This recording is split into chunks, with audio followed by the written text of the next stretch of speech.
doctor. Your heart needs to be strong to keep up. Flora for a strong heart today. At just 27, Ilysa Haynes has had an illustrious athletic career and recently added more medals from the London Paralympic Games to her already impressive collection. But the real heart of Ilsa's story is how she's overcome her visual impairment. Inactivity is one of the major risk factors for heart disease, and finding the time and interest to build physical activity into your daily life can sometimes be difficult. And we can all come up with lots of excuses to avoid exercise, but that's not going to do you much good, is it? The 5 most common excuses for not doing physical activity are, incidentally, I don't have enough time, exercise is boring, I don't know how to be active, I'm too tired, and the chestnut, I don't feel like it. But I bet none of you could say, I can't see the road ahead of me. Makes all the other excuses seem a bit weak, don't they? Ilysa Haynes returned from the London 2012 Paralympics with a silver medal for the women's 100 metres and a gold medal for long jump. A significant and ironic achievement because Ilysa can jump further than she can see. Congratulations, Ilysa. Lovely to have you in studio, and well done. Must have been amazing standing on the podium with a gold medal in your hand. Yeah, it's definitely a very amazing privilege to have, and it's a humbling experience.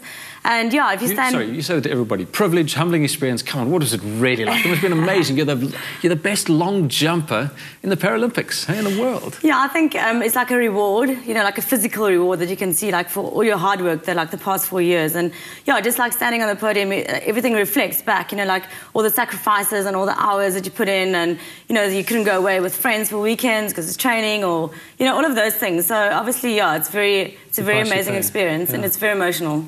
Yeah, I can imagine. And you don't get to dress up much, because I see you in heels today. I mean, what athlete wears heels? Are you allowed to wear heels? Well, allowed or not, you know, I like heels like once in a while, because we're like in sporty clothes all the time. So yeah, if I get the opportunity to wear a heel or a nice dress, yeah, I grab the opportunity. So, Paralympics, I mean, you competed because you have Stargardt's disease. It was diagnosed when you were aged 11. That's the most common form of juvenile macular degeneration, and ultimately leads to blindness, but not in your case, not so.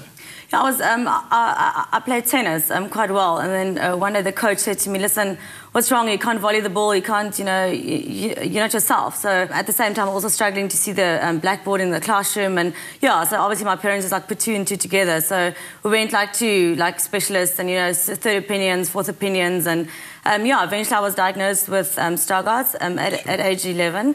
And yeah, from 11 to 13 years old, it was going down very, very fast. So yeah, so now I just go for like checkups every 2nd year, just to see, you know, what's happening. And but I mean, I was like guaranteed from the optometrist that I won't ever get blind.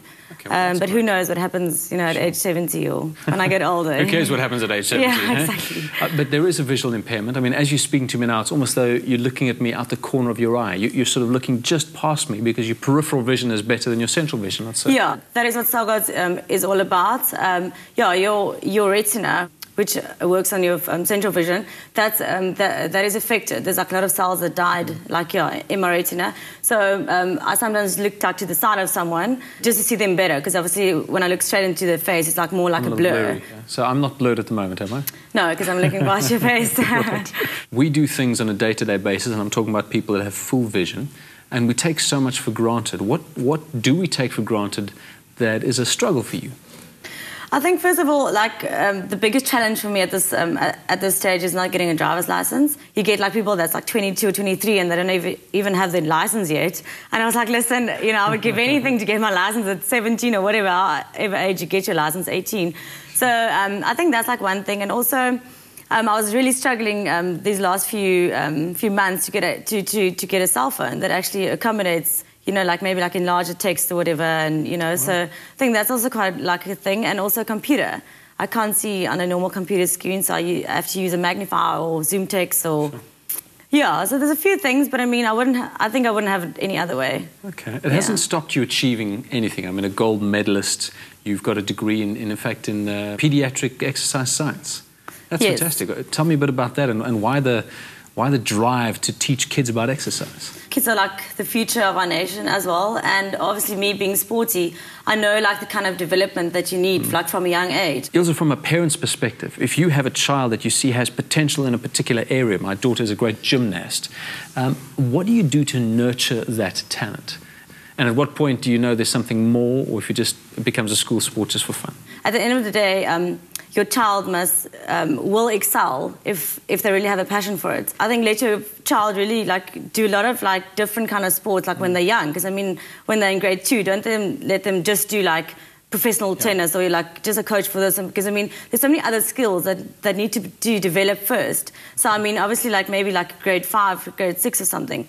Then you can maybe like start specializing, and obviously then like see in which sport they really excel, and obviously then support them in their decision. I think that's great advice. Any sport goes, as many sports as possible, ball sports, non-ball sports, until the age of about 13 or 14, and then let them specialize. Yeah. Well, exercise is so vitally important. I mean, any bit of exercise is so good for your heart as well. And you're talking about longevity, and not just a longer life, but a better quality of life. What would you say to adults to kind of encourage them to get active? Because we know, you know, being sedentary is just terrible and it's dangerous these days. Yes. What do you say to people to get them to exercise? Well, like, I was just listening to all those 5 reasons that you gave, like, in the beginning of the show, and a lot of people's like, yeah, they're tired and whatever, but actually, ironically, is like, exercise actually, you know, it wakes your body up, you know, That's like more blood flowing. Re-energizes you. Exactly. And also, like, hormones, like, you know, that, like, feel-good hormones are, like, set free. Even if you just exercise for, like, 30 minutes walking like 3 times a week, that's something, you know, like, or in your lunch hour, walk to wherever you're going to get your lunch, not drive your car, just like normal lifestyle things, you know, as you mentioned, just like your general quality of life, you just enhance that. You need to get tweeting, ma'am. And if you were to tweet, how will you tweet this particular conversation? Maybe like judge someone on their ability and not their disability. Ilysa, that's great. Thank you so much. Focus on the positive, not the negative. That's a tweet that I would retweet. Your heart needs to be strong to keep up. Flora, for a strong heart today. I want to live the best life.